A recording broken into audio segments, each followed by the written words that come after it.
Welcome to my channel. మా మంచం అయితే చాలా విరిగిపోయింది అదంతా. ఈరోజైతే మా ఊర్లో ఒక అతను వచ్చిండు. తనతో అయితే మేము అల్లిచ్చినాం. 2500 తీసుకుండు. ఫస్ట్ ఏమో 4000 చెప్పిండు. ఆ తర్వాత అయితే ఇక 3000 అడిగిండు. మేము అంత ఇవ్వను అనేసరికి 2500 అయితే ఫైనల్గా అయితే 2500 అయితే తీసుకుండు. ఇంకా అట్లయితే అల్లిండు మంచిగా. ఇంకా తర్వాత అయితే మా బాబుకి వాటర్ పెట్టి స్నానం అయితే చేపియాలి. మా అమ్మ అయితే ఇంటి ముందు ఉన్న గడ్డి మొత్తం చెక్కేస్తుంది.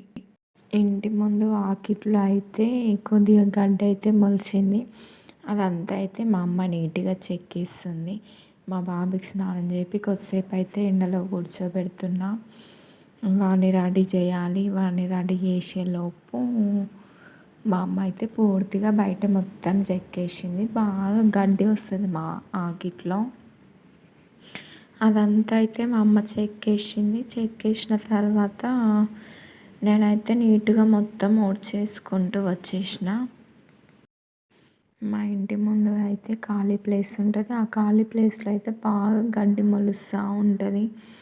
అందుకని ఏమన్నా వస్తాయని ఇబ్బంది అనిపిస్తుంది. అందుకోసం మా అమ్మ మొత్తం నీట్గా అయితే చెక్కేసింది. నేనైతే మొత్తం ఊడ్చేసిన తర్వాత కొన్ని అంట్లు కూడా తోమేసుకొని పెట్టుకున్నా.